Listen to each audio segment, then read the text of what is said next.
October 1944. 3rd Army Headquarters, France. The mail came every morning. Dozens of letters, most of them routed directly to the correspondence staff. Standard procedure, condolence requests, complaints, inquiries. The staff handled them. Patton never saw most of them. But Major Davenport had learned over 2 years to recognize the ones that were different. This one was different.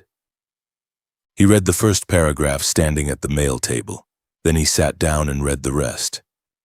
Then he walked it to Patton's desk himself. Patton was reviewing maps. He looked up, saw Davenport's face. He took the letter without asking what it was. He read it in 3 minutes. Then he set it down and looked out the window for a long time.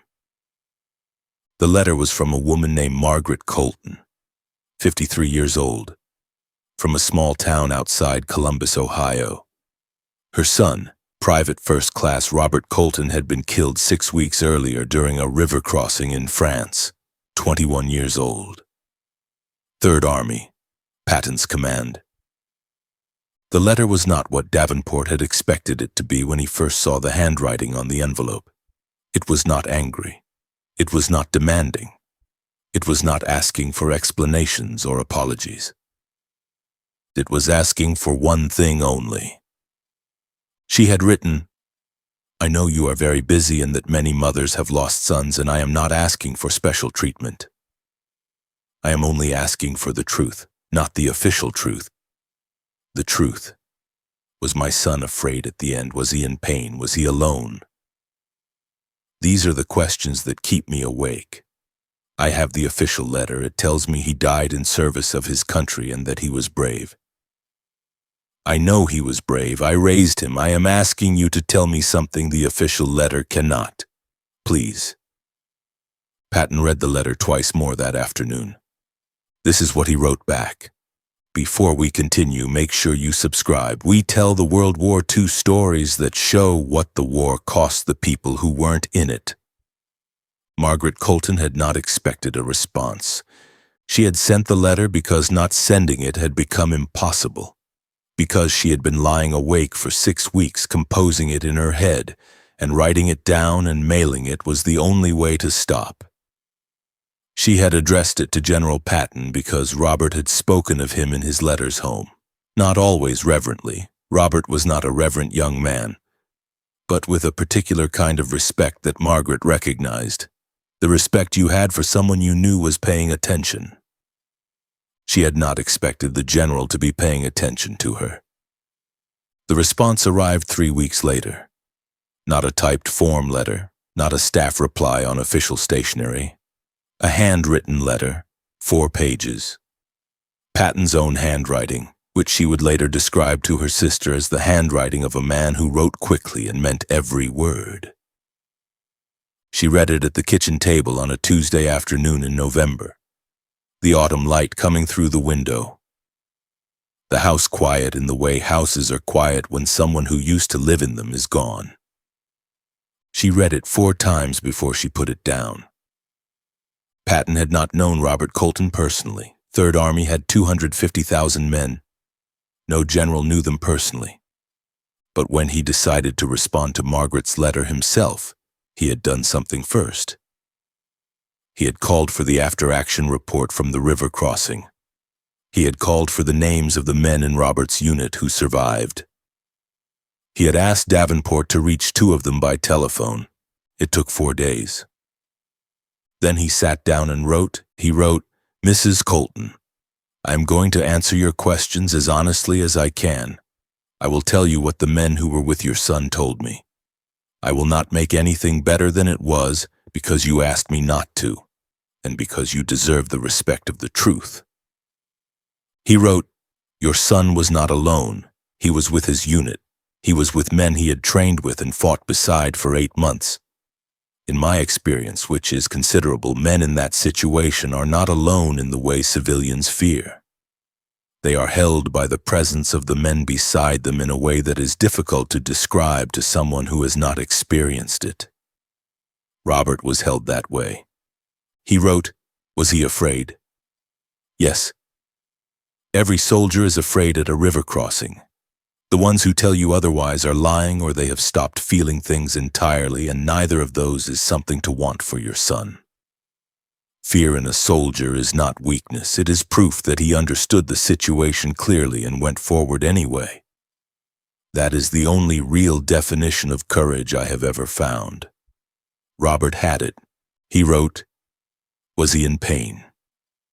I am going to tell you what the men told me, and I am going to trust you to receive it. He was hit once. It was fast. The men who were with him said it was fast. I cannot tell you it was painless because I don't know that, and I won't pretend to. But I can tell you it was fast, and in my experience of war, fast is the mercy that the situation allows." He wrote, "I want to tell you one more thing. The men I spoke to told me something about your son that was not in the official report because official reports don't have room for it. They told me that at the crossing before the order came, when the men were waiting on the bank, which is the worst moment, the waiting, Robert made a joke. I don't know what the joke was. The man I spoke to couldn't remember it exactly, but he remembered that it landed, that the men around him laughed, that for a moment the waiting was bearable. He wrote, "A man who makes the men around him laugh when they are afraid is not a small thing. I have commanded 250,000 soldiers, and I am telling you that is not a small thing. It is, in fact, one of the rarest things there is."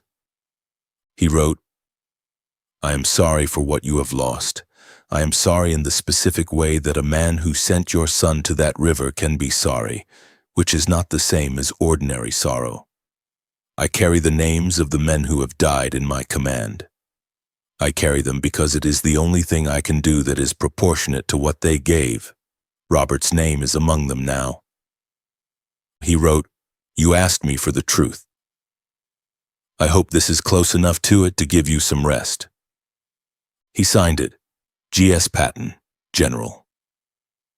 Margaret read the letter 4 times that Tuesday afternoon. Then she folded it carefully and placed it in the wooden box on her dresser where she kept the things that mattered most. Robert's first school photograph, a letter he'd written her from basic training, his father's watch. She wrote back the following week, a short letter. She told Patton that the part about the joke had done something she hadn't expected. She said, "I knew he would do that. I could hear him doing that. You gave him back to me for a moment in a way I can't fully explain. I am grateful." She wrote, "I have one more question if you'll allow it. The official letter said he died in service of his country. You are the man who asked him to die in service of his country. I am not asking this in anger. I am asking it sincerely. Was it worth it? Was the crossing worth what it cost?" The letter sat on Patton's desk for 2 days.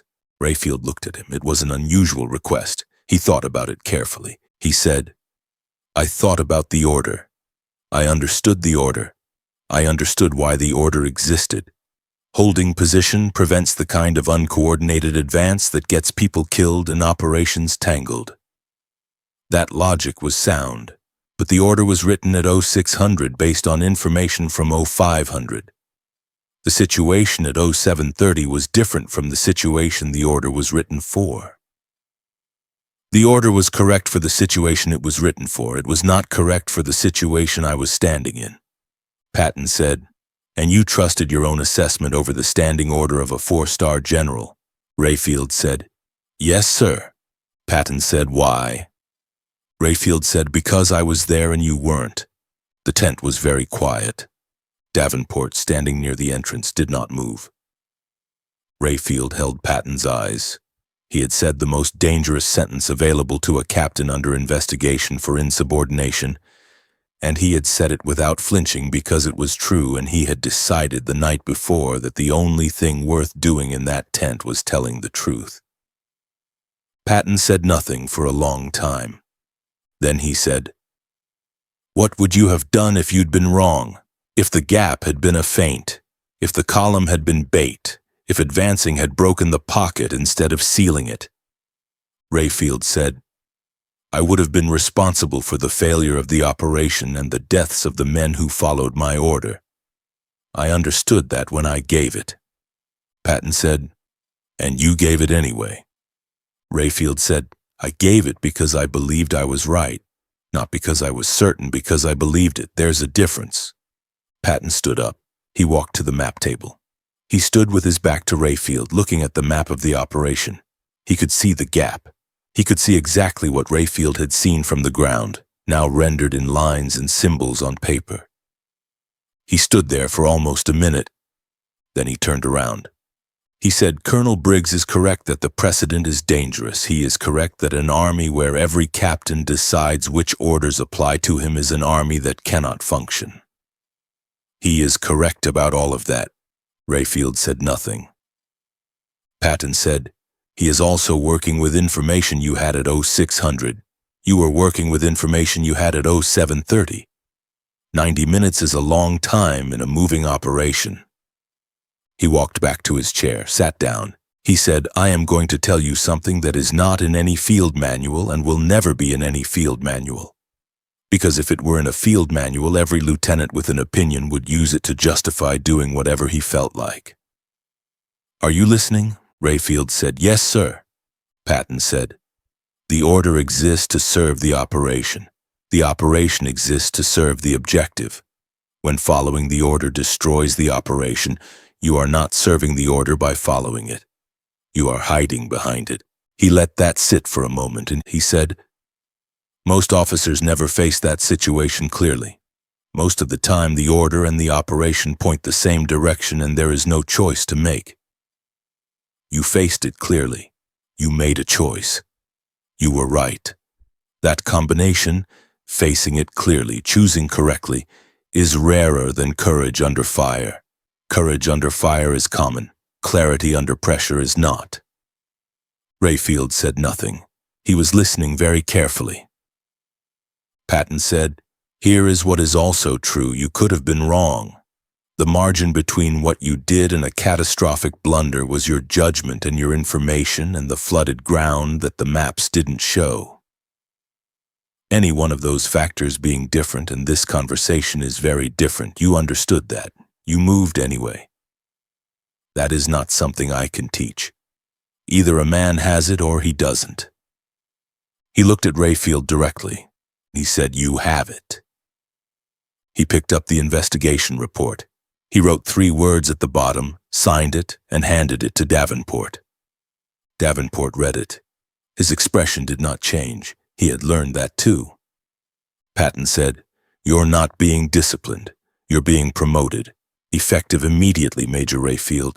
You'll take over Briggs's 2nd Battalion." Rayfield stared at him. Patton said, "Don't look surprised. It's a logical outcome. The man who closed the gap should be responsible for holding it." He picked up the next report. The meeting was over. Rayfield commanded the 2nd Battalion for the remaining 9 months of the war. He was wounded once, lightly, at the Rhine crossing. He finished the war as a lieutenant colonel. He went home to Memphis in July 1945. He worked in his family's hardware business for 2 years, then went back to school on the GI Bill. He studied engineering. He built things for 40 years. In 1971, he gave a long interview to a military historian studying Patton's command decisions. The historian asked him about the day he disobeyed the order. Rayfield said, "The decision in the field was not the hard part. The hard part was the night before I saw Patton. Sitting in that camp chair going through it, not looking for a way out, just making sure I understood what I had done." The historian asked him what Patton said that he remembered most. Rayfield thought about it for a while. Then he said the order exists to serve the operation, not the other way around. That sounds simple. It isn't. Most people spend their whole careers, military and otherwise, following procedures that stopped serving their purpose years ago because nobody stopped to ask the question. Patton asked it every time. That's why he moved faster than anyone. Not because he was reckless. Because he was always asking what the thing was actually for. He paused. He said, He also said clarity under pressure is rarer than courage under fire. I've thought about that for 30 years. I think he was right. And I think the reason he recognized it in me was because he had it himself. You can only see clearly what you already know how to see. The historian asked him one more thing. He asked, "Did you ever think in that tent that he might still punish you?" Rayfield said, "The whole time. Right up until he picked up the pen. I had no idea which way it was going to go." He shook his head slowly. He said, "That was the other thing about Patton. He made you genuinely uncertain, not because he was arbitrary, because he was actually thinking. You could feel him thinking. And when a man is actually thinking, the outcome is not predetermined. That's rare, too, rarer than people realize." Patton never mentioned Rayfield's case publicly. But Davenport, who had read the 3 words Patton wrote at the bottom of the investigation report, included them in his private journals. The words were judgment over procedure. 3 words, written at the bottom of a formal military investigation, signed, filed. Not a reprimand, not an endorsement, a principle. The principle Patton had carried his entire career and almost never said out loud. Judgment over procedure. When the situation the order was written for is no longer the situation you are standing in, you owe the order nothing. You owe the objective everything. Davenport wrote, "I have worked for this general for 2 years. I have watched him make hundreds of decisions. I have seen him apply this principle many times without naming it. That afternoon, he named it. 3 words at the bottom of a form. I have thought about those 3 words more than almost anything else I witnessed in the war. Not because they were new, because they were true, and because the man writing them had just finished telling a young captain that following a bad order is not discipline. It is cover. That is the kind of thing that is difficult to say.